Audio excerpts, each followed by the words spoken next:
Good morning. Well, it's morning where I am. Welcome to Confessions of a Hedonist. I'm Shauna Teaken. I'm the hedonist here, but you may be joining me in my hedonism by the end of this call. Thank you so much. I'm very excited. We've got a lot of people registered. They're not all online. That's cool. Just housekeeping. If you'd like to ask me a question, just wave at me or unmute yourself. We have a chat box. You can type questions in there if you're shy. If you don't like us looking at the people that are not there, you can mute the camera too. So that's cool. You can just listen. In case you have to leave early and we run on too late, this is being recorded. You get the audio and you'll also get a want to sit down and watch the actual visual replay. How's it get any better than that? Probably like 6 hours worth of material. So, woohoo! Don't be afraid to stop, because once I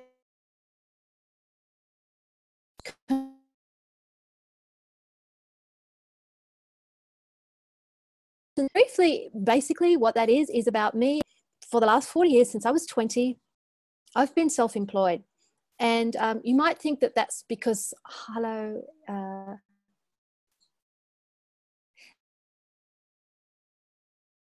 I think that I'm since I was 20, smart. Well, no. Well, maybe I am really smart.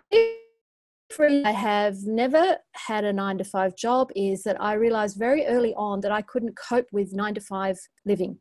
That for me, getting on a train or a bus every day and turning up at the same time, at the same place, day after day after day, with only the weekends free, was so foreign to my very being.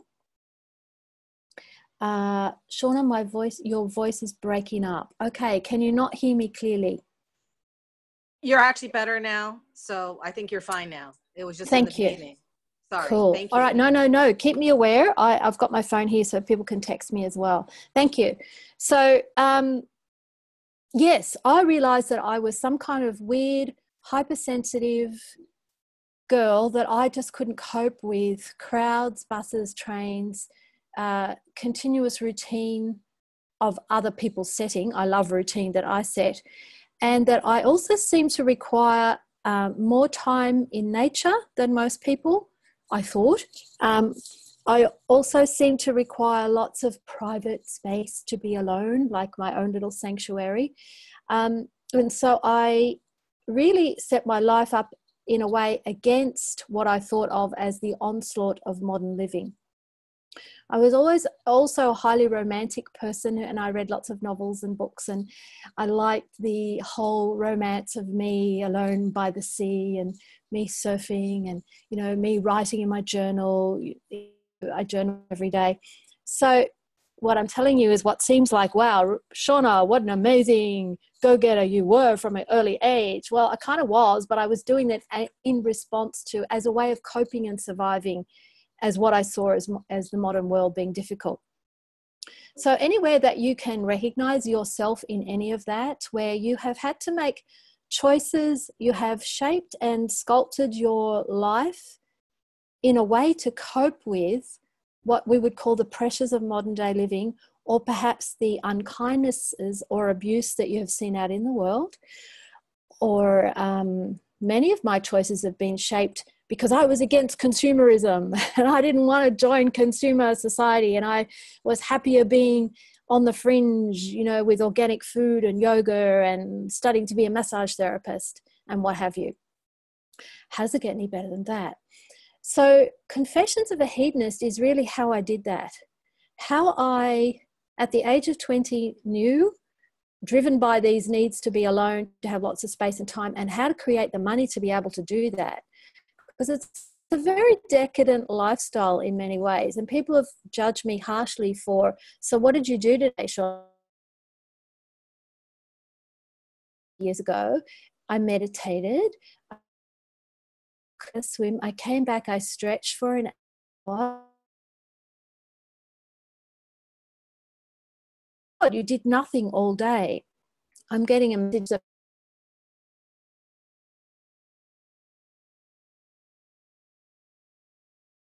Okay. A lot of judgment when you shape your life different to how other people are living their life.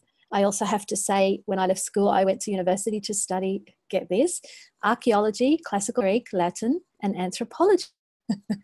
Could you get any more weird and different? And I grew up in a surfing community where nobody even liked school or learning.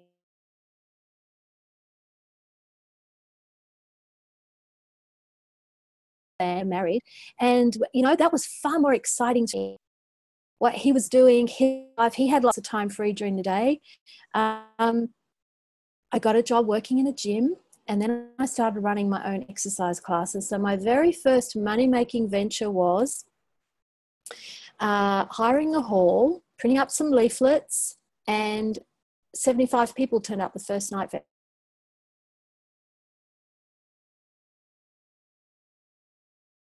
Exercise classes. It was the 1980s. I was kind of the right girl in the right place at the right time.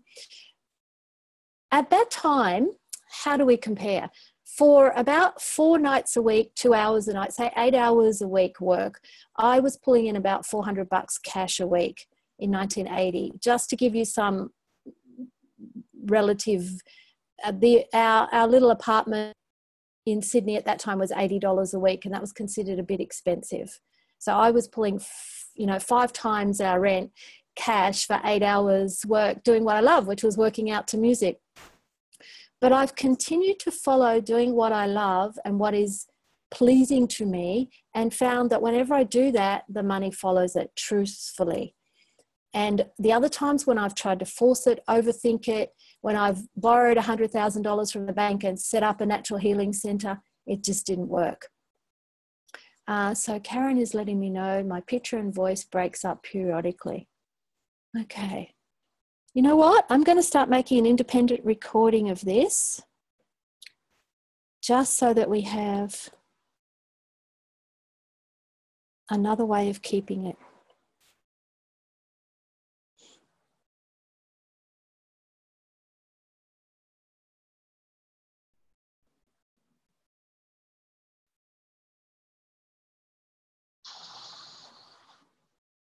There we go. Okay, my apologies. Stop me at any time, anybody. So, everywhere that you're already going, oh my God, what she's talking about, she's a totally crazy person, none of this relates to me. I'm an Access Consciousness 3-day body class facilitator. I'm also the worldwide coordinator for Happy Mouth Generative Energetic Dentistry. So I basically have this life now where I'm getting to travel the world. I'm turning 60 this year, and whoosh, it suddenly all opened up for me. So I really would like to share with you how I went from being this scared, weird little chick making a bit of money on the side to, I'm a bit of a slow learner. It's taken me a long time, and I've had 20 businesses along the way. How I got where I am, the tools that I use on a daily basis. I learned some energy tools along with my mum in 1987. We learned a particular method of using our energy. We call it running our energy, that I still use to this day. I use it in every class that I facilitate. I do we'll do one today. I call it an energy flows. And it is a way that you stop being at the effect of the world out there, and you get to have your energy. So that you're no longer creating and generating your life based on building a wall against what's out there, which is what I'm saying I was doing. I was actually building walls so I didn't have to go out in the world and be a part of everything that was going on there. Now I can choose to do that when it works for me, but in those days it was just too much for my system. How does that come out in your system if it's all too much for you? You might have food allergies and sensitivities like wheat or dairy. You may have weight problems. You may have money problems. You may have relationship problems. These are all ways that we build a wall against what we feel is too intense for us, too much for us. We don't belong, and we don't want to join what's out there.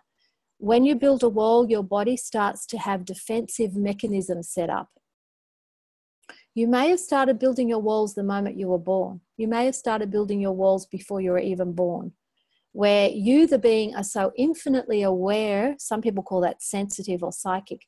You are so aware that you feel as though you assume that you cannot survive if you don't protect yourself in some way, shape, or form. At some point, the penny has to drop where you go, actually, being vulnerable and having no walls and expanding your energy out is where you get to have everything and have choice and not be at the effect of it. So I'm actually talking about getting out of all of the areas where you feel as though you're not doing as well as you could. Let's start with the body. It's always good to start with the body. Do we have any questions so far? I'm not watching closely enough here. Okay, good. So,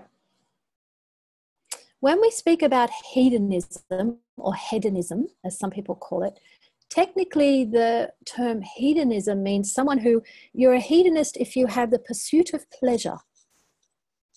Now, only people with lots of money used to be able to do that.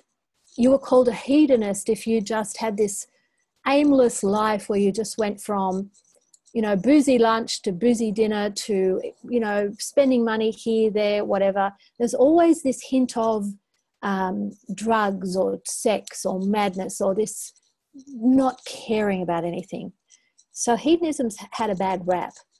Actually, as we define hedonism, as Gary Douglas from Access Consciousness defines hedonism, it's where you are willing to choose ease and pleasure in all that you do. So the catch cry might be, what would it take to have more fun today than any day so far? Even if you've got to do a whole pile of things which are not seemingly fun. More than that, hedonism is the willingness to have everything, receive everything without any barriers. I'm back at the barriers again. It's the willingness to receive everything without judging it, with no point of view. That's actually what all of life comes to me with ease, joy, and glory means. And then, so it's not like you get a deluge of everything over you that squashes you flat like a big steamroller going over the top of you. You get to choose what you would like to experience. Thank you very much. So in my example, I don't have to set up my life that I'm living in a little sanctuary where I only play my beautiful quiet music and my incense and nobody can disturb me. Get it? I can create that energy wherever I go, wherever I be. So I can be in an international airport, I can be in a queue at the bank, I can be in a traffic jam, and I can choose to have the energy of peace, of space, of joy wherever I go. That is no longer dependent on my environmental conditions around me. In the same way, if I'm willing to be the space of who I truly be, if I'm choosing ease and I have no walls, I can ask a question in any moment of the universe, make a request, and it can come to me very, very quickly because I have no barriers stopping it showing up. So this becomes a very potent way of creating and generating your life. If you're willing to have the pleasure of living, nothing becomes a chore. There's nothing you have to do. It's a very different way of looking at things. It goes against most of what everyone has ever told us, taught us. All religions have taught us. You're supposed to work hard to become a better person. You're supposed to work hard to achieve things. This is exactly the opposite of that, in fact. So when you're willing to live your life from this point of view of how much fun can I have today? How much pleasure can I have today? You no longer have to build a barrier against anything. Most of the signs and symptoms of aging and olding in the body are resistance to aging, are resistance to what's out there, the sun, the food, the environment, the chemicals impacting on your body. So as an example, if you no longer have any resistance to that, you have complete choice whether or not your body ages without a point of view. Oh, so Tunde is saying, my body is a hedonist. I am not. Do you want to talk to me about that? Oh, that's a very interesting point of view. Tunde, are you there? Wonder if I can find her and unmute her. Yes, I am. Tell me about that. My body likes the most expensive stuff, natural, you know, cashmere and brocade and a really good food. But me, I have no idea which food is the best. You know, like for me, I don't have a sense, you know, between two dishes of the same type but made by different people. If it's really bad, I don't eat it. I don't make my body eat it. But you know, when I go to stores, I see like, oh, I like this, or I would like to have that. And when I go there, that's when I see that that's the natural stuff. My body likes natural, and I just flip because of the other part that with my body, I don't create it for my body. Okay. That you've actually brought up something brilliant. It's your body that feels. Yes. It's your body that has the pleasure. Your whole body, all of you, is your pleasure organ. That's very naughty, I'm sure. It is your body feels, your body receives. If you don't have a body right now, you're a ghost, right? You're a spirit, you're an entity. Spirits, entities, ghosts cannot taste food. They can't experience touch, which is why a lot of them try to take over bodies or hang around bodies so that they can get what they're missing. So, yes, you're right, Tunde. Your body is the hedonist. And it is the way that you experience the pleasures and the joys of embodiment. But it's you, the being, and the body together. And there's a third party here too. It's a ménage à trois. The third party in the ménage is the earth. Mm. So you're absolutely what you're saying is absolutely correct. And how do you tell the difference between, I don't know if this is good for me or that's good for me? It's that old thing of the light, you go with what's light. Yeah. And if you're not really good, you know, the light heavy tool, what's light is true for you, what's heavy is not true for you. If that doesn't work for you, that's fine. I use the yes, no, the rock forward and back. So you ask your body, what's your yes response? For most people, it's a slight dip forward, but for some people it's you have to ask your body. Some people it's a tip back is yes.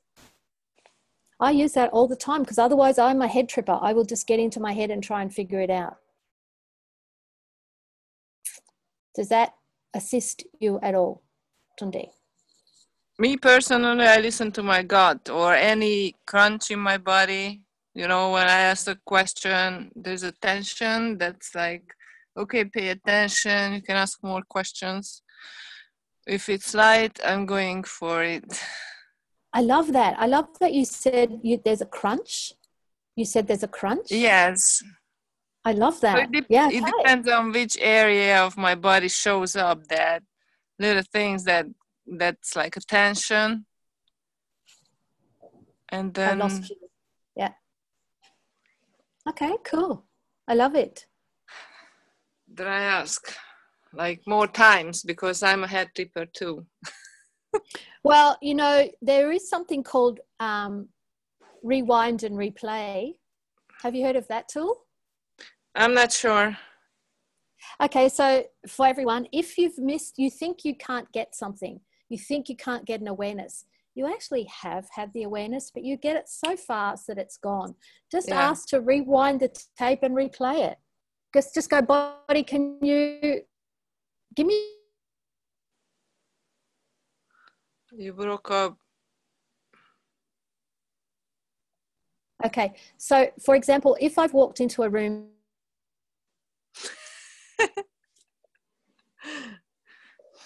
I dismiss the energy in the room and I just keep going and keep talking to people. And after I go, when I walked in that room, like I went to look at a new house yesterday. Okay, I get that. Yeah, I thought, oh, the energy in that room was not nice. But I went, oh, okay, whatever.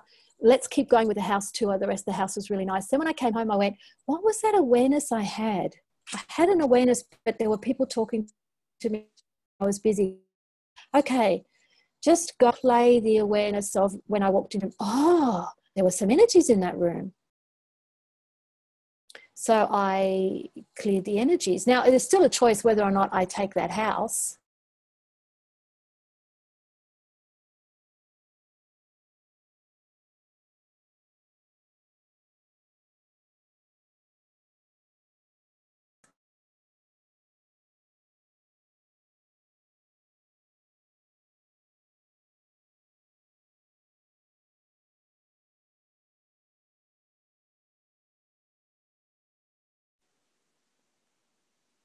Okay, I'm back. Yay. Okay, sorry about that. Manon said I lost you. Yes. Wow. Can we just do a quick clearing on all the electronic interferences that are going on? So everything that is, this is the access clearing statement. Right, wrong, good, bad, pod, poc, all 9 shorts, boys and beyonds. 1, 2, 3, 1, 2, 3, 1, 2, 3. 1, 2, 3. Okay, so the thing about being a hedonist is the willingness to receive everything without a point of view. Okay, sorry. That was my cat. That was your cat. Okay. So the willingness to receive everything without a point of view. But all of your assumptions and judgments and definitions of what receiving is and what it looks like, will you uncreate and destroy all those, please? Right, wrong, good, bad, pod, poc, all 9 shorts, boys and beyonds. We sometimes equate receiving with having more money. And that is only one tiny aspect of receiving. Actually, what receiving is simultaneous with gifting. The more of you that you are willing to gift, the more receive and gift unconditionally, the more receiving unconditionally can show up for you simultaneously. Now, let me explain what I mean by that. When you are not gifting all that you be, you are not allowing yourself to be all that you be, and you must be in some way judging you. You have to be willing to gift you to you. What do I mean by that? When something is not, when a being is not validated, especially humanoid, and we are all humanoids here, when your parents, for example, were not able to receive all that you were and all that you be, because they couldn't receive all that they be either, then you learn to shut you down because you haven't been received in totality. You start thinking there must be something wrong with me.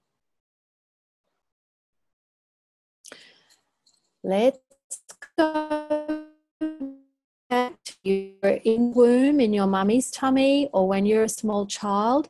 Any energy that you were not able to or did not receive then, whether that was love, approval, whatever the energy was, you don't have to name it or remember it. Would you be willing to gift that to you right now? Anything that doesn't allow that, uncreate and destroy it all. Right, wrong, good, bad, pod, poc, all 9 shorts, boys and beyonds.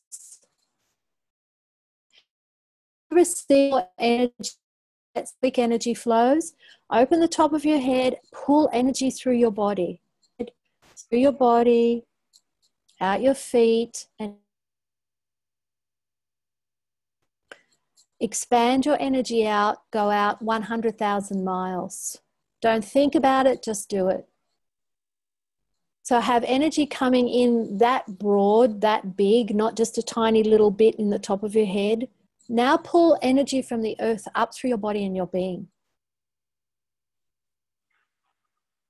Let it go out the top of your head, let it go down your arms and out your hands, and expand that out. All energies that you did not receive in any lifetime, not just this lifetime, where you have not been approved of, you have not been validated, people were not grateful for you, people couldn't even see you, anything that you feel as though you lack, the point of power is in the present moment, gift it to you now. The greatest gift that you can give you is to have gratitude for you. And you can have gratitude for the fact that you're still here, that you're still hanging in. Gratitude is what we mean when we say, I just want someone to love me for who I truly am, without conditions. So would you be willing to love you like, oh my goodness, how amazing you are. I'm so grateful for you, to yourself, to your body. Anything that you have gratitude for can change. Anything you judge is stuck. So everywhere that you're waiting for someone to see all of you, to get all of you, to love all of you, to know all of you, are you the someone you're waiting for? Are you the prince that you're waiting to show up, or the princess? And is today the day where you wait no more and you gift it to you? And people, if you're waiting, you may be putting weight on your body. They sound the same, they're spelt different, but the energies of waiting creates weight on the body. So is today the day, this moment, that you wait no more for everything you've been waiting for to show up? And you may not have a cognitive or intellectual analysis, but the energy matches. Oh my goodness, I'm not waiting. Does somebody have something to say? No? Can I butt in? Okay. Yes? Who is that? Jane, how you doing? Jane Couchman. Hello. Hi. How do we, so how we've just gifted all the energies to ourselves, how do we do that for our children? Say that again. Could you say that again? So how we just did that process of gifting all the love that so when we're in the womb, Yep. and Yep. how do we help our children gift that? By having total allowance for them, whatever they do. So that doesn't mean you don't have rules in your household, right? You don't want to create monsters. I have done that. I created a monster. However, you have total allowance for them. You expand your energy whenever you're around them, and you will, of course, you'll get angry and upset and irritated and all of that. And you can still have gratitude for them showing up. And you're very lucky when you've got small children around you, because it will remind you of everything you didn't receive as a child. And you'll go, wow, that is so irritating to me. And go, yeah, everywhere that, you weren't allowed to do crayon drawings all over the walls or whatever it is. Yeah. Yeah. So the most powerful tool that you can use with anyone in any relationship, not just children, anywhere, is to pull energy from somebody. Now, in metaphysical circles, I've taken every metaphysical spiritual course you can possibly imagine over the last 40 years, guys. I went to my first meditation class in 1978. Good grief. And in metaphysical circles, you keep your energy to yourself. You have your aura. This is my energy and that's your energy. And you wouldn't ever dream of having someone else's energy in your energy field, right? Well, that's actually not true. So if you will now, all of you, pull energy from me. I've been pulling energy from you since early this morning. I've been aware of the energy of this class. If I pull energy from you to me and through me, at some point, and you do have a choice, you can refuse, but at some point you are going to go, oh, and you will allow fresh energy to start pouring through you. And we will have a connection between us. You'll start to feel good. I'll start to feel terrific. And this is what creates a different possibility on the earth. I'm not stealing your private stash of energy. I'm also not taking on all of your interesting history of trauma and drama and mixing it in with mine. That's not how energy works. There's no good or bad energy. So Jane, I would pull energy from those kids. It tends to calm people down when you do that. So you pull it to you and through you. Do not make your body a stopping point for energies. You may have been doing that your whole life. Does that make sense to you? Yes. You can also flow energy towards them, of course. Yeah. But you may already be flowing lots of energy towards those kids and it's not really working. So pull energy from them. Yeah. Okay. So I haven't got the chat box open. I should open the chat box. Right. Whew. This is a big topic, so bear with me here. If you are willing to look at your energy in this way, that the more you expand your energy, the more you pull energy through you and connect with the earth, the more you pull earth energy up through your system. If you do that for 2 or 3 minutes a day, purposefully with a commitment, you are actually being totally present with your body and with the earth. For every, or we say in Access, for every 10 seconds you're willing to be totally present, a different future can show up for you, a very different future. So if you're willing to do it for 2 to 3 minutes at a time, and then every time it pops into your awareness, run your energy, pull energy through your body and expand out, everything starts to change very rapidly. How is that? Well, you begin to be able to have your awareness, which you shut down at a very early age, because it seemed like everything was too hard, too intense. You know, people hurt animals on this planet. People are mean on this planet. Maybe your mum and dad were fighting. Whatever was going on around you that made you shut your awareness down, once you start to run your energy and do your energy flows, it brings your awareness back to you. When your awareness is back with you, you get these little awarenesses of, oh, I don't think I'll go down that street today. I think I'll take a different way to work. And later on you find out there was an accident in that street or a traffic jam. You get awarenesses like yesterday when I walked into that house that I'm looking at renting, oh, there's a weird energy there. Okay. Wonder if I can clear it, or, you know, could I actually live in that house? You get awarenesses like, wow, just going to go and buy a lottery ticket and you win some money. You get things start to speak to you.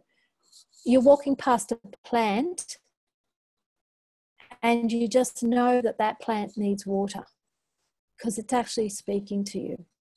Everything begins to communicate with you because everything has consciousness. And when you don't have your walls up and your solid little igloo around you to protect yourself from evil and energy and all of that, suddenly the world is your oyster. This is what being a hedonist is really about. The world is your oyster, and you may not even like oysters. The world is your lobster. The world is your cheesecake, whatever it is. Because suddenly you're the one that has a sense of, not going to that shopping centre today, and then later on there's a storm and that shopping centre floods and you're not there. Or, don't think I'll get on that plane today. So although it's not always an avoidance of a disaster, it can be, wow, wonder if I'll just go to the shops today, and you find the perfect dress for that party and it's a half-price sale. Or you just meet a person who tells you something that you needed to know.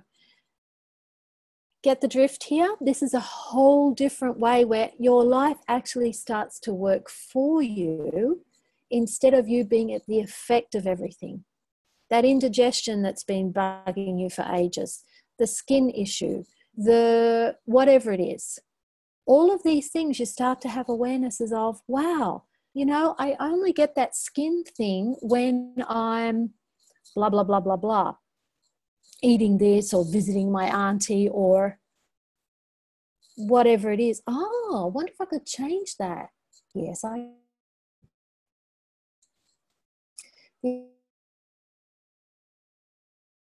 trying to communicate with you becomes undeniably loud in its requests and its information that it's giving you. You can no longer ignore, you can't get away with, shall we say, everything you've been getting away with for a really long time. If for you a nice long sleep seems to solve a lot of problems, if a nice big meal or a whole pile of chocolate settles everything down for you, once your awareness starts to expand, those things are not going to work for you anymore. You're not going to be able to cover up your awareness. Sorry about that. How does it get any better? For example, with food, be aware food is one of those, you know, we could do a whole 10 weeks on just food. Food when you're a baby is usually used not just to nourish the baby's body, but to soothe the baby, to quiet a baby down. What do we do when a baby's fussy or crying or upset? We go, oh, well, does it need its nappy or diaper changed? Does it need burping? Usually it's food. Put them to the breast or give the baby a bottle. We have equate food with a sense of peace. That a full tummy equals a sense of peace in our world. And yet many of us find the more we eat, the more we want to eat, and there is not a sense of peace with it. Or you go into a food coma. You know that thing where you've eaten a big meal and then just sit on the couch. Our bodies have adapted to the habits that we have. For example, food, if we're in the habit of overeating or eating to subdue things, energies that are coming up, awarenesses, your body, okay, I can adapt to that. Bodies are, you'll dump your stomach contents into the intestine and it doesn't really digest it, it doesn't really nutrition out of it, and then it just forces it on through and it offloads what it can't use into fat cells, and your body does. So you get fat. At one point, you might want to ask questions for body shape. Am I eating from a sense of wanting to feel better? Am I eating because I'm in the habit of you've got to eat 3 meals a day? Am I eating for a whole pile of reasons that have actually got nothing to do with nurturing my body? Here's the thing. Food is not the source of fuel for our bodies. It is not where we get energy from. Yes, we have been trained and conditioned to believe that that's what it's for. What's food for? Food is for the pleasure of eating, for the delight of eating. Food is supposed to be what's called a homeopathic for the body. A homeopathic is where you have a very tiny amount of some substance which opens up, unlocks energy. Food, a small amount of food will unlock energy in the body. Apparently about 10% of what we actually eat is all that's required. How's it get any better than that? So then you would say, well, how do I get energy? If I'm tired, or I haven't eaten for a few hours, I just know if I have something to eat, I'll get more energy. Well, you pull energy from everywhere around you.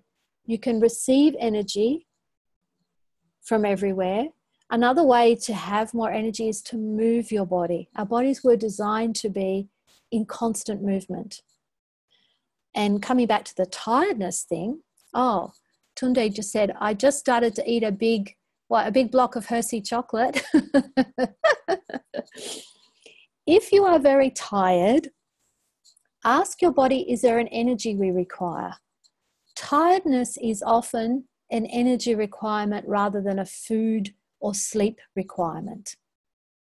If you have a craving for sugar or chocolate, ask your body, is this an energy we require? And pull that energy towards the body. Oftentimes, a sugar craving is the body's desire for oxygen. How do you get oxygen? You breathe, but how do you increase your oxygen? Get up and move around. Get up and go out for a walk. Skip, dance, do whatever it is to move and create oxygen for your body. Yes, and Tracy T is saying, I find the more I move, especially dance, my body is super happy. Yes, Our bodies were designed to be like racehorses in top form. We're meant to be quivering and delighted and ready to move and race at a moment's notice. And what do? We sit at our computers all day. Yeah? So tiredness can be, you need to get up and move, you need to breathe. It could be water that your body requires. It's possible. We certainly don't drink enough water. Oxygen. The other thing is, ask your body these questions. If you get cravings, don't assume immediately you must have the thing you're craving. Chocolate will temporarily reconnect a broken electrical circuit in your body. Temporarily. So you do feel better because bodies feel better after you eat some chocolate, because it's temporarily solved the problem of the broken circuit. In Access Consciousness, we have a process called circuitry, which you can run on the body. And I don't know if there's a lot of people, there's almost 200 people signed up for this call. I don't know if you know a lot about Access Consciousness. Go to accessconsciousness.com. But my number one anti-aging tool is the bars, access bars, which are those points on the head which dissipate energies out of the body from any lifetime.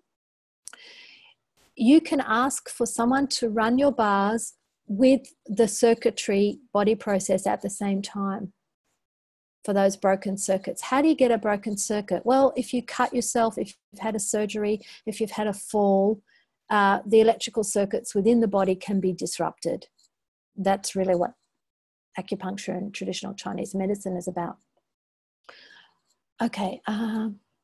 And she says, I love bouncing on my Pilates ball at my desk. Yeah, look, I wouldn't mind one of those, actually. That's a great idea. Have you seen they have a desk now which is like the back end of a bicycle? You're sitting at your desk, but you're actually cycling. You're not going anywhere. So that you can actually be cycling while you're at your computer. I'm definitely someone who could use that. So Shauna, okay. Yes. This is Karen. I need to interrupt you for a second. Yes. So you talked about circuitry. Broken circuitry. Could we also just drink electrolyte water? Would that connect the circuitry too? Or you said chocolate will temporarily fix it. I get a yes. Yeah, that's a great awareness. Or, if you can't get to electrolyte water or something like that, someone told me this and I've used it. If you've got a stock cube, soup stock cubes that you use at home in cooking, put one of those in a cup of hot water and it does the trick. It's amazing. And, there are chemical ones and I buy a natural one, but whatever. My body has really appreciated that. And also miso soup. So it must be the salt content then? The saltiness. Pardon? Okay. Just what you said. Say saltiness. That again? Salt. It's the salt. It's the saltiness, but it is, but I think there's something more in electrolytes than just sodium chloride, isn't there? Is there potassium there as is. well? Other minerals. Yeah. Other minerals. Yeah, other minerals. Absolutely. Thank you. That's a brilliant awareness. Okay. Overall, guys, and Dr. Tom Happy Mouth brought this to my awareness a couple of years ago. A highly alkaline diet or an alkaline diet that's more towards the alkaline is, well, how should I put it?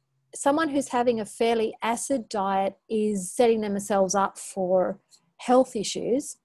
And that's an interesting point of view. But however, we still do have a physical body and we do respond to physical elements in our systems and around us.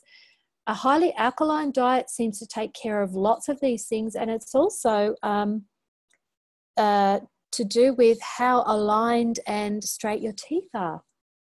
How's it get any better than that? So we suggest getting a really good water filter and only drinking water that's got a great alkaline pH to it. Not too high, not too low, but a good alkaline thing. And someone's asking me, could I repeat which process to run with the bars? Yes, it's called circuitry. I'm going to type it because in French it sounds something completely different. Circuitry. And Tracy says, I find chlorophyll water in my water daily helps my alkalinity. So do you mean the chlorophyll is already in solution, Tracy? Or can you tell us what you do? Are you willing to tell us? Tracy Thompson, I see your photo there. Hi, Shauna. Hi, how you doing? So yeah, you said marvellous. Yeah, I bought one of them which actually had a peppermint water in it, but then I went to Adelaide and discovered another one which was apparently even more super powerful, and it's basically this one here. It's a chlorophyll water. It's got 120 or 2,500 milligrams per 100 mils of chlorophyll. Is that the peppermint flavoured one? Yes, yes. Yeah, I've tried that. It's a mint flavoured one, this one. Yep. So what I would say for everyone online is that you must ask your body if that's what your body requires. I find if I get excited about something, that usually means, oh, my body wants that. And having bought it, it doesn't mean you have to take it every day, 3 times a day. Yeah. Sometimes your body requires it once. Sometimes your body just likes it being refrigerated. I know that's bizarre.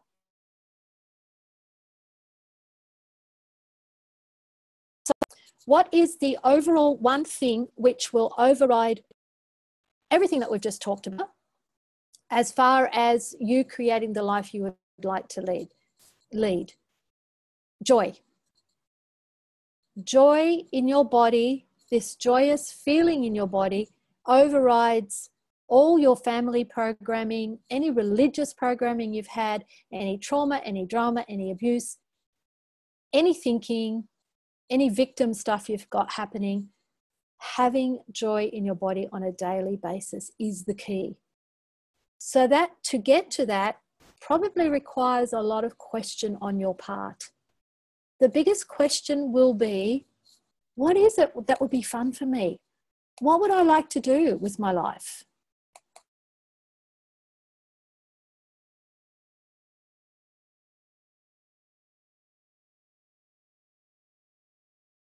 Weaknesses and all the things you've got to work on. Getting brutally honest is actually writing down what would be fun for you. What would you really, really like to be doing? No one's ever going to see this piece of paper. No one is ever going to ask you to fess up what it is you'd really like. This is private. This is just for you. It's not a final list either. If you write this down today, you're not bound by it for all eternity. If you start writing down what it is that would be fun for you, what you'd really like to do,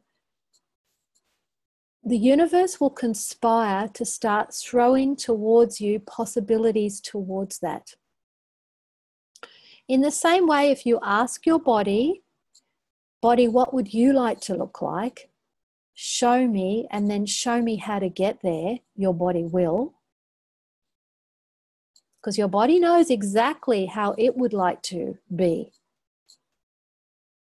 Not what your mother told you you're going to be, not what you've assumed your body's going to be because that's how your mum looked at your age or your auntie or your grandfather or your grandmother. You know, you are not subject to your genetics. You are not subject to your DNA. You go way beyond that. You are not subject to your past medical history, your allergies. None of that's got anything to do with what you can create as the future for you and your lovely body. Ask your body what it would like to be.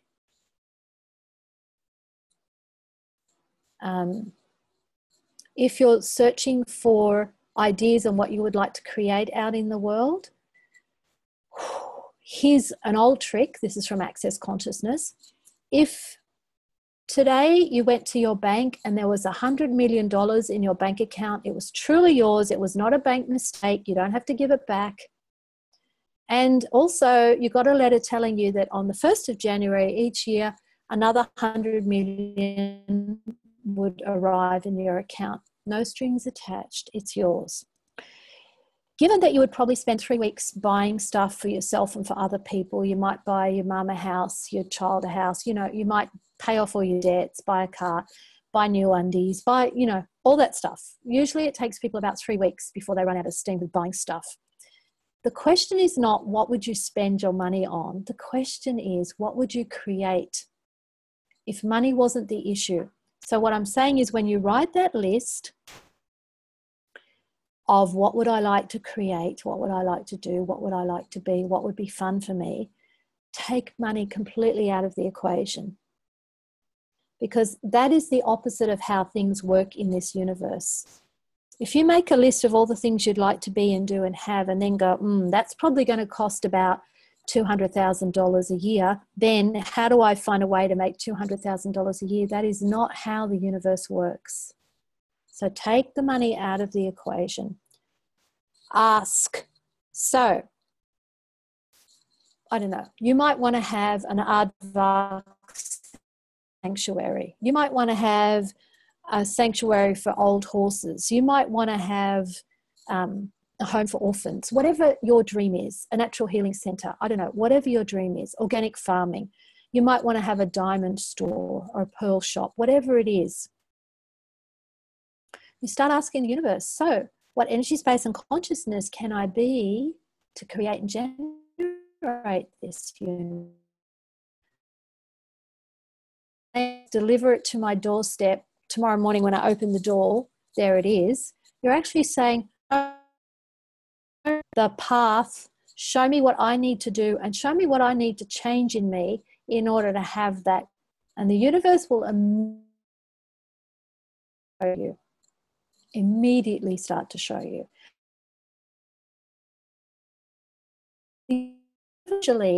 Usually does not speak in terms of a little aeroplane goes past you trailing a ribbon going, Shauna, go to the bank and ask for $10,000 right now. The universe doesn't speak in banners like that. The universe speaks in little hints, little tips, an overheard song, a thought you haven't thought about for a really long time, an idea to ring a friend you haven't spoken to, a feeling that I think I'll just go and have a coffee. Or you know what, today I'm not going to do all the things I plan. I'm going to have a day at the beach. That's actually the way the universe speaks, is in these very soft little baby whispers that you have to train yourself to listen to the whispers of the universe. The universe is like throwing you breadcrumbs. You have to pick up the breadcrumb and go, wow, thank you. What would it take for more of that to show up? There is no time on this. This is very odd. Here's an example. I said to you, I think I'm a bit of a slow learner. For the last 40 years, my secret agenda with all of my courses and classes and all of my different businesses I've had is I've been searching for the key to rejuvenating bodies. Now, when I was young, I was 20. Now I'm almost 60. All those years of diets and meditation and massage and Reiki and theta, then I found access about 10 years ago. I've secretly, or not so secretly, been looking for, I knew that bodies shouldn't have to age. I knew it, like many of you probably do. It wasn't until, and it's led me an interesting merry dance along the way. The universe has thrown me crumbs and I've picked them up and kept going, and there's been ups and downs, and I've gone broke and I've lost houses and been divorced and had a major car crash, all the things that all us people go through. 3 years ago, serious issues with my teeth drove me to make some huge changes in my life. As a result, I found Dr. Tom Colso. I took his online Happy Mouth dentistry course to fix up my teeth problems. And you know what? The very first interview, Douglas interviewing Dr. Tom Colso, Gary says to Tom, this is about indefinite living, this system, Tom. Indefinite living is what we call rejuvenating the body, or living for as many hundreds of years as you'd like to. And it was like a giant light bulb went on over my head where I went, oh my God, I've been searching all this time. It took me until now to find this system that rejuvenates the body. So my question had been to the universe, show me, show me, show me. And it kept showing me and showing me and showing me. Step by step by step. I don't say it will be like that for you. What would it take for it to be fast and direct for you? Because times are different now. But that question I had of, I want to be able to rejuvenate my body and show other people how to do that. Now at my age, that's just beginning. I could have given up and quit long ago. I have quit 50 times and come back. So I say to you, whatever your dream is, whatever your particular interest is, keep asking questions, keep moving forward. Don't ever give up. I've got some interesting comments here. Heather, I used to derive a huge amount of pleasure from the sensuality and sexualness of food. In recent months and years, that particular joy has turned itself way down. I get that I'm changing, and what would it take to have the utter joy of communion with my body through food in a way that includes my body and turns on food as well? Heather, I would say to you, I don't know if you're online. Who are you being?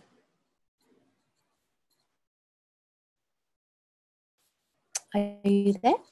Great question. Thank you. Who am I being?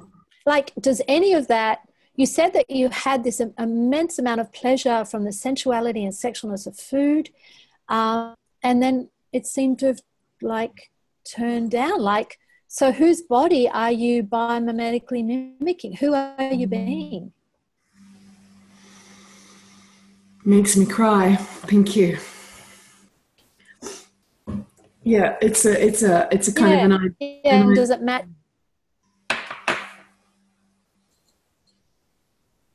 Sorry, Shauna, the line is not easy. Will you go ahead and speak? Okay, so here's the funny thing. If you look at when something occurred, look at the age that you were and ask some questions around, wow, what occurred in my mum's life or my dad's life at this age, or my auntie or my grandmother's? Because often we have these resonances where we have biomimetically mimicked their bodies and their life. For example, I had an aunt who died at 56 of kidney failure, and the year I was 56 was a very interesting year for me until I went, hang on a minute, I'm not dying. Who am I being right now? Oh, this is my aunt, who everyone always said, oh, Shauna, you're the spitting image of your Auntie Faye. I was like, oh, thank you so much for projecting that at me. So, Heather, was there someone around you at that time who you were trying to understand what they were doing with their body, and then you, accidentally biomimetically mimic their capacities with sensuality? Whew. Yes. Yeah. Return it to sender. Yes. Not yours, not yours. Thank you. You're welcome. You're welcome. And you know what? I liken it to, when you're with someone or you know someone who's having some issues and you're trying to understand or figure out how do they get themselves into that spot and how do I assist them getting out? It's a bit like you put their coat on or their clothes on. Yeah. And you sort of put it on to go like walk a mile in their moccasins, but you never take it off. And then, a couple of years down the track, you go, geez, this old coat's really hot and heavy. It doesn't feel like me. It isn't yours. You're wearing someone else's clothes. Get changed. Yeah, that's brilliant, Shauna. Thank you so much. You're so welcome.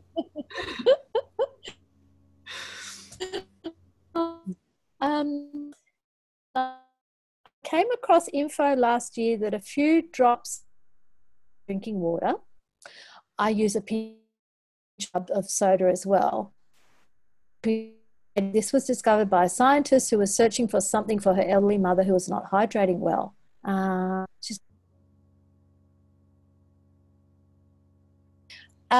Yes, my body loves, and I've been doing it since I was about 15, half a lemon squeezed in warm water when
Okay, now am I back?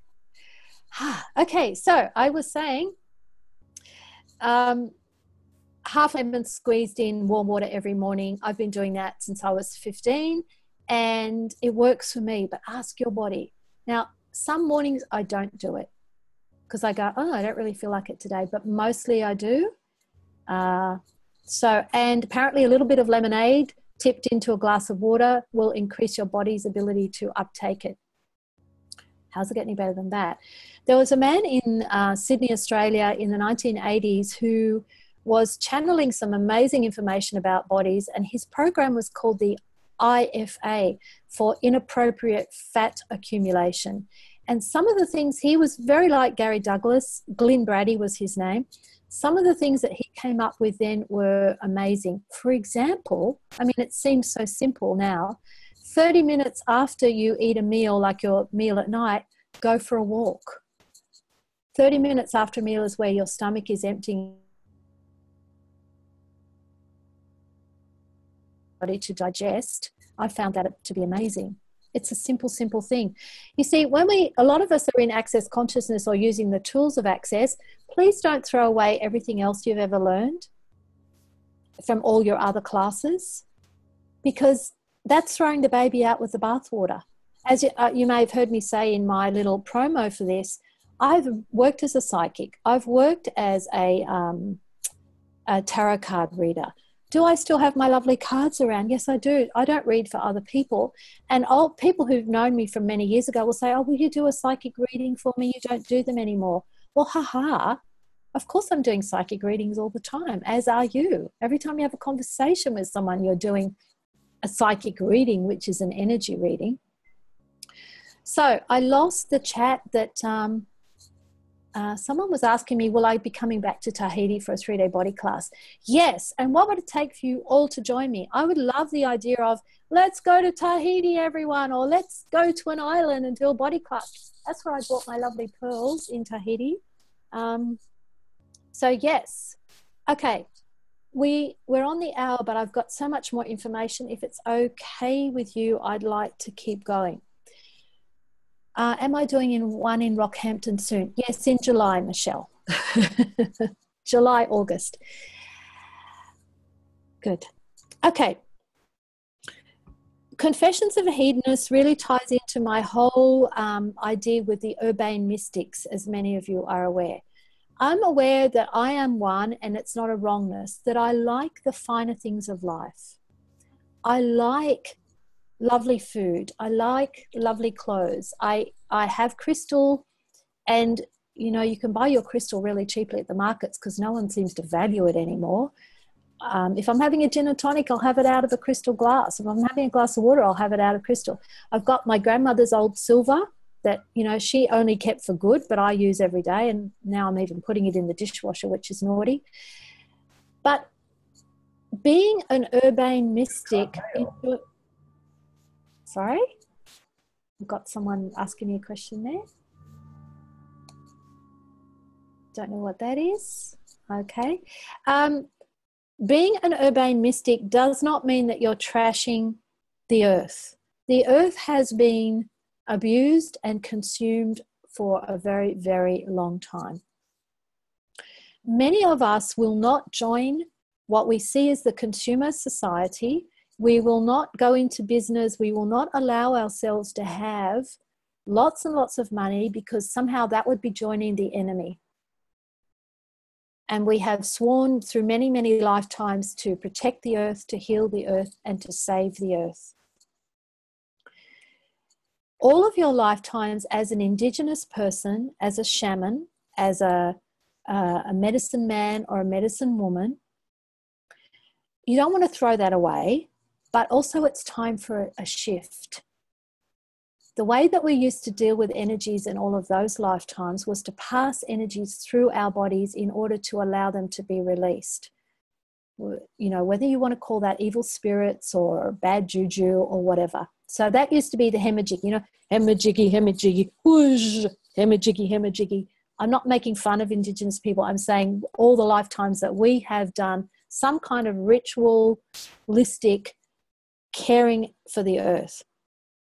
It is now time to come out of that paradigm. So all of the commitments you have, just bear with me here, all the commitments you have, all the promises, all the contracts, all the oaths, all the vows to saving the earth, to protecting the earth, will you now rescind, recant, renounce, denounce, reclaim, uncreate, and destroy all of those, please? Right, wrong, good, bad, pod, poc, all 9 shorts, boys and beyonds. Because the earth is a conscious entity, a conscious being too. It does not require saving or rescuing. It requires us to be in communion with it, so we co-create with the earth.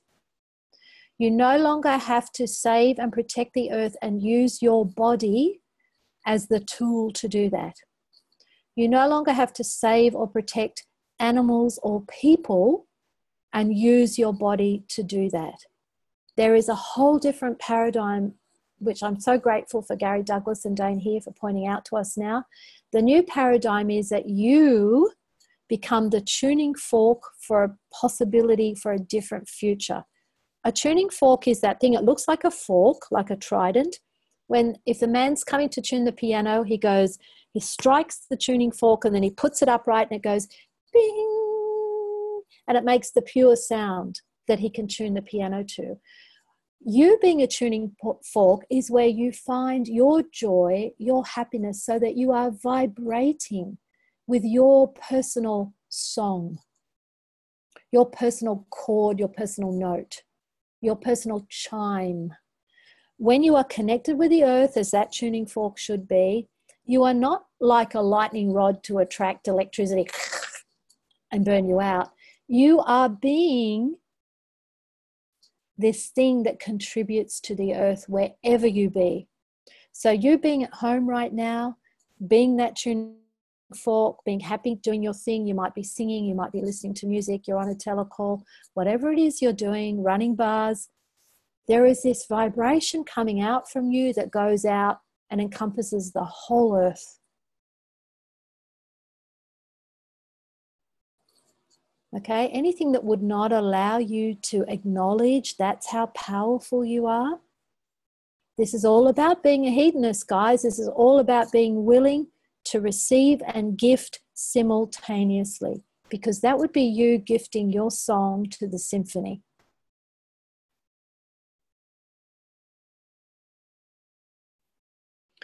Anything that doesn't allow you to be that, uncreate and destroy it all, right, wrong, good, bad, pod, poc, all 9 shorts, boys and beyonds. Anything that does not allow you to acknowledge that you can receive all the money that is required, because in the receiving of that is the gifting of you back to everyone and everything. It's simultaneous. Receiving is not where it all just comes in. It's got to be that instantaneous, simultaneous. You're willing to be open, vulnerable, walls down, barriers down, bring it on. It's very orgasmic. I hate to say the big O word. If you're really game, you might go on what I call the pleasure diet. The pleasure diet is where you have to have an orgasm every day, whether it's self-inflicted or not. I dare you.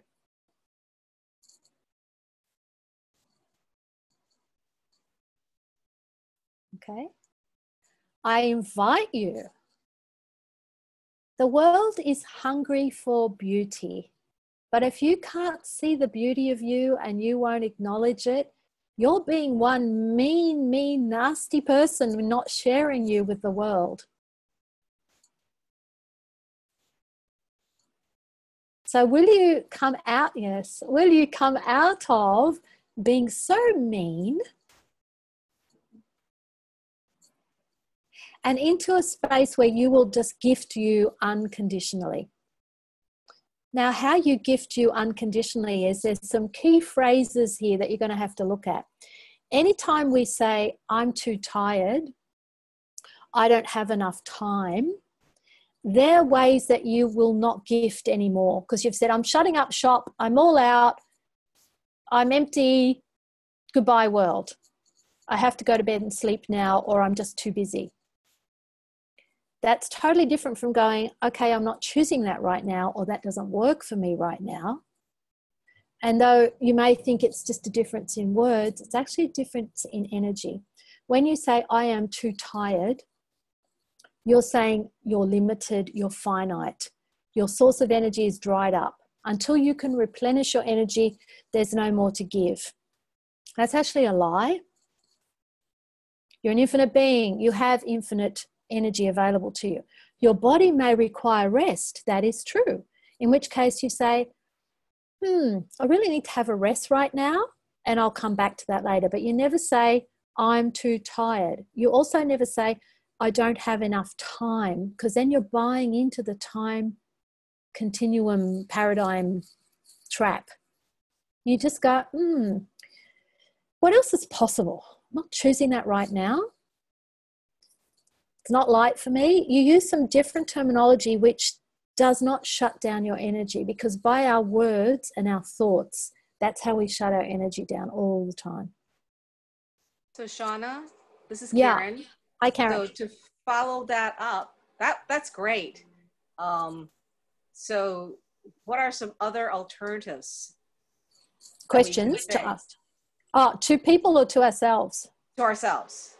Okay, I usually go, it's like if someone's asked a request of me or I've got to do something else, I go, hey, into myself, I don't really want to do that. What's going on? What is it about? What's funky about that? Because you know how when it's fun, there's always room for one more when it's fun, or it's like, yeah, I'll do that, not a problem. But when the energy's a bit funky, you go, oh, I'm too tired for that, or I don't have time. But you'll make time for the fun thing. Absolutely. So you have to go, oh, I'm having an awareness here, because your body is the one that gives you the awareness, and your body will go, and you'll assume that means I'm too tired, or I'm too rushed, or I'm too stressed. Now, hang on a minute. I'm actually perceiving an energy here. Do I not want to be with this person? Or is there something, truth. Is there something funky about that? Or you go, you know what, that's actually not working for me. And then as it turns out, something else occurs. You go, that's why I didn't want to do that. Because there was something else brewing in the background. So you always trust you. Okay. Trust you and go, I'm having an awareness here. I might not be very clear on what that awareness is, but there is something funky here. So you just say to the person, can I get back to you on that? Or it's just, it's not really working for me right now. Okay, great. Thank you very much for that. Oh, you're welcome. I'm a work in progress, guys. I'm using these tools every day because I have to.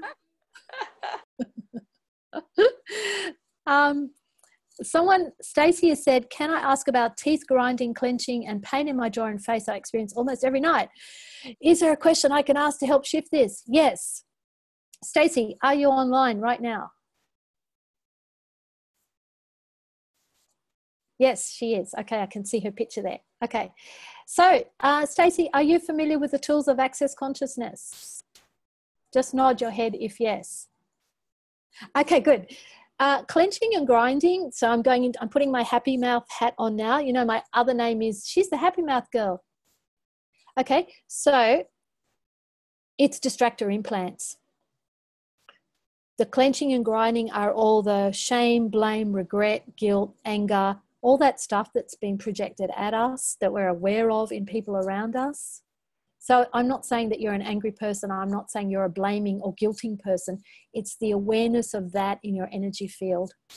So the question, and you have to actually ask it while you're awake, because you can't ask it while you're sleeping, is you will actually be clenching and grinding during the day too. It's a matter of catching yourself and go, wow, all the distractor implants creating this, I now uncreate and destroy them all. Right, wrong, good, bad, pod, poc, all nine shorts, boys and beyonds. And we're amazing for using blame, shame, regret and guilt on ourselves to motivate ourselves to do stuff. I really should do that. Oh, I'm a bad friend. I'm a bad person. I'm lazy. I'm fat. I'm blah, blah, blah, blah, whatever it is. All of that.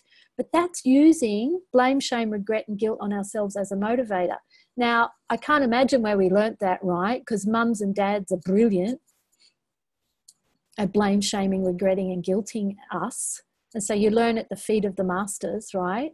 But everywhere that you've actually biomimetically mimicked it from them and everyone around you, our whole world basically runs on pain, sorrow, grief, regret, anger. Every time you turn the TV on, oh my goodness. So it's just a matter of going, hey, what else is possible for us, lovely body? What would it take to shift this? That's the big question. Like if you're looking at someone and looking at how aged or sick or old they are, you just go, wow, what contribution can I be to them? And just expand your energy out. Whether they receive it or not, it's up to them. And then go and reassure your body, what else is possible for us, lovely body? What would we like to choose? What would we like to choose? For a frozen shoulder, is it a distractor implant? You have to ask the question, Manon. It's usually the desire to punch someone in the face. You know, it's like you want to go like that, but you can't, so it's all frozen. So who would you like to punch? It could be the government. It could be, you know, a million people. And you go, wow, sorry about that, body. Maybe I need to get a pillow out and start punching it. Sorry about that, body. Yeah. Bodies are so cool. Okay, I've got all my notes here. So I wanted to talk about money. Oh, I've got it in my two shoulders. It's already happened. Yeah, I get it. And you have to ask a lot of questions about, you know, how much anger are you storing in your body? Is it even your anger? Is it your father's anger? Is it your mother's anger? Are you really, really good at pulling anger out of other people's bodies? Oh, okay, here's where we can go next. As the amazing hedonist that you truly be, you may have thought of yourself as a highly sensitive person, but you're actually highly aware. Look at whatever area of your life is not working for you, and usually there'll be one or two areas that could be working better. And then you have to turn it around and ask. So if it's a recurring pattern with money, for example, you have to ask yourself, truth, do I actually have a capacity with money here? If you have and if it's recurring back pain, or if it's a recurring whole series of body stuff, if it's a recurring relationship thing, whatever's chronic, not changing, recurring, some questions need to be asked. The question, do I have a capacity here? What that actually means is wherever you have this amazing talent and ability with, for example, money, when you are around people who have really outrageous points of view about money and all kinds of chaos, or I shouldn't say chaos, all kinds of turmoil around money, vibrationally, you're picking all of that up, shall we say. It's very easy for you to duplicate the energy flows of the people you're around or the people that you talk to or even watch on TV. That's one of your amazing capacities as the chameleon that you are. So everywhere that you may have, for example, with money, actually have an amazing capacity and talent with money. And as a result, you are picking up the money flows of all the people around you and money flows in your life. Would you like to just uncreate and destroy all that, please? Right, wrong, good, bad, pod, poc, all nine shorts, boys and beyonds. You have to acknowledge you have amazing capacities with money. Now you might say, but money comes and money goes. That's a capacity. If only enough money shows up to pay a bill, a particular bill, to the very, almost to the cent, that's actually an amazing capacity that just needs to be expanded. You know, I know that I have a capacity for pulling rabbits out of hats, financial rabbits out of hats. It wasn't until about 6 months ago that I had the awareness that's actually not kind to my body.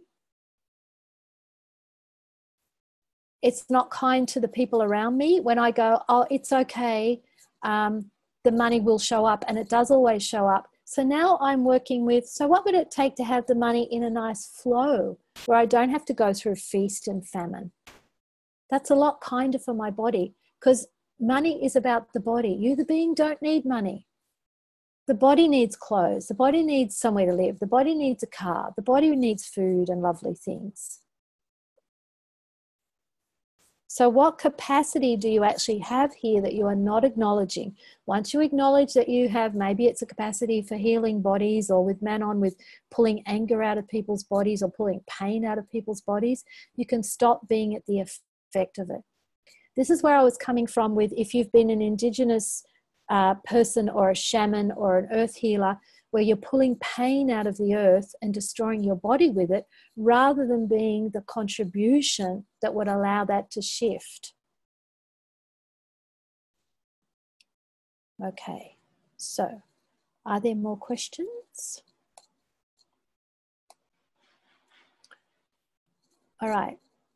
If there are no more questions, we're now going to do one of my energy flows. This is the technique I was telling you about in the beginning that my mum and I both learnt in 1987. We have continued to work with this. It's not part of Access Consciousness, I have to let you know that. It's not energy pulls, it's energy flows, pulling the energy through your physical body and your being. You can do energy flows for money, for your body, for your hormones, for absolutely anything. I'm just about to complete, I've done 84 days of energy flows for Luscious Living with a group. Before that, we did 30 days of energy flows for rejuvenating your body. I don't know, maybe we could do 30 days of energy flows for urbane mystics. We could do it around business. We could do it around money. Because while money is not the source of everything, having lots of money is a brilliant way to change other people's realities as well as your own at the same time. How's it get any better than that? So before we do our energy flows, here's a quick sum up. I suggest that you move your body every day, that you make it a priority to have that list of what would be fun for you to create and start asking questions around it. You don't have to be specific. It may be, as I was asking for, what would it take to have a life or living where I'm traveling, the energy of laughter with friends over a lovely meal. And last year I almost traveled too much. You know, I was all over the world and how did I create that? You can't see the way often how you're going to create it. Your job is not to see it. It's the universe is to show you. So you get very clear on what it is you'd like to create. You do some movement with your body every single day. It's a way of validating your body, whether that's dancing, whether it's walking, swimming, skipping, running, jumping, whatever it is for you. That you have some questions you ask every day, as simple as, what would it take to have more fun today than any day so far? Who am I today and what grand and glorious adventures can I have?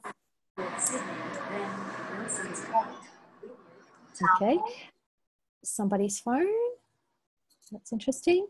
I suggest that you run your energy every day, and I'm about to show you how to do that. And these are things that are going to bring energetic and physical changes that are real and practical into your world. They're not woo-woo and out there, they're actually with your body.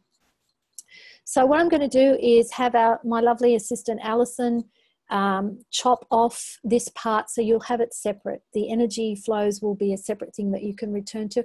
It's a little bit like a guided meditation, but not. The purpose is not to take you out and away from your body. The purpose is to bring you into your body. You don't have to see it or feel it for it to be working. Just asking for the energy is all that it takes.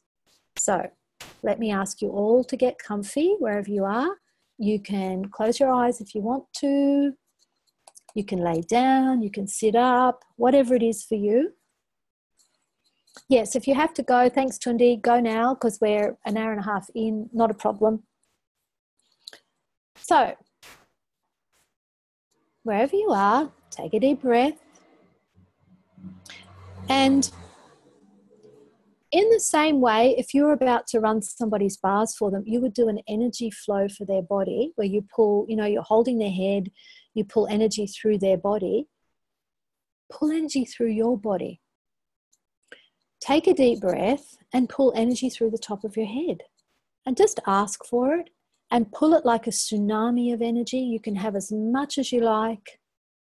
Pull it through all of your body, all the way down, out your feet, and let the energy flow into the floor where you're sitting, into the foundations of the building where you are, and then let it go into the earth.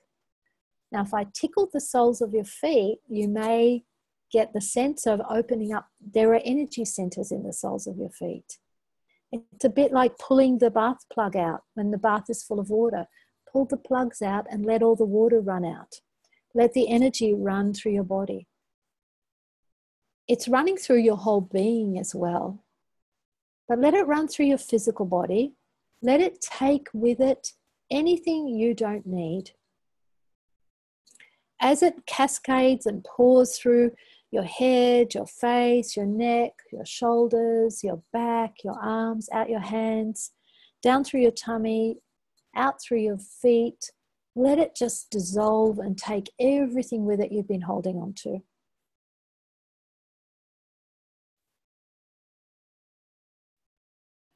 You may have been holding on to someone else's sadness, someone else's anger, their sickness, whatever it is you've been storing and holding, let it all go. It might be yours, doesn't matter. Open up all your cells. Allow the energy to knock softly at the doors of all your cells and say, hello, come out, come out. Empty all the cupboards. Empty all the fat cells where you've been storing judgment, all the judgment that's been projected at you, all the judgment you projected at yourself, all the expectations, all the rejections, all the separations that you've been aware of. As they flow out of your body, it's actually simultaneous that earth energy will come up your feet into your body. So you can pull it. And earth energy is the energy of sexualness. It's healing, it's nurturing, it's kind, it's very potent. It's actually full of vitality as well. It's many, many things. Allow earth energy to flow up through your physical body, your being, all your energy bodies, up and out the top of your head, down your arms, out your hands. In any lifetime where you've made any promise or vow or commitment that you could not have this energy, that you must not have this energy, is today the day that you let that go. It's just a choice. You can recant, rescind, renounce, denounce, revoke, reclaim, uncreate and destroy anything that would not allow you to have full access to all the energy of the universe. That there's no part of your body that cannot receive this and have it. Anywhere that you have assumed or judged that you are unable to receive, let the energy take that away too. That's a lie. Everywhere that you've never really allowed yourself to be completely nurtured because of what that has meant, you can nurture you now. Allow yourself to connect to the earth. You may have forbidden yourself to do that too. Allow yourself to have it again. Say, hello, earth. And you know, the earth knows who you are. The earth remembers you. The trees that you pass each day, if you go on a walk or in your garden, they know who you are. They know your vibration. So how much space are you willing to own and occupy? The room you're in, the house you're in, your city, or are you willing to own and occupy the whole earth? This is your embodiment. Welcome to your embodiment. You just didn't get your body, you got the whole earth. Oh my goodness. Oh my goodness. Would you be willing to hold the earth as gently and as kindly as you desire to be held? in the palm of your hand? Would you be willing to hold you that gently? It's simultaneous, that gifting and receiving. Everything around you is absolutely thrumming and thrilling and quivering with desire to contribute to you. Will you put your walls down and receive it?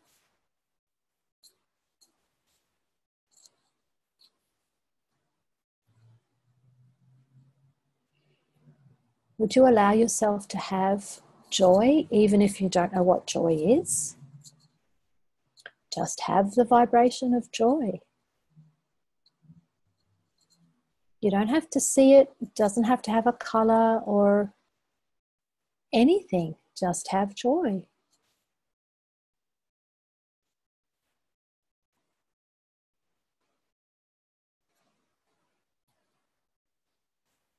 Now you can keep this energy running all day long if you want to.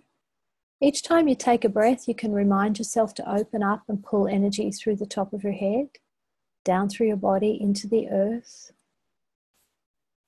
and pull energy up from the earth through your feet, through every cell in your body.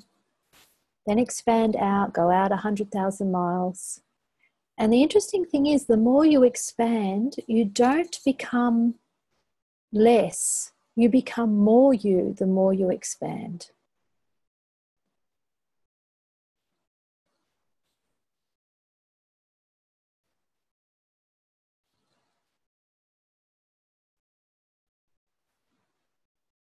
Take a deep breath.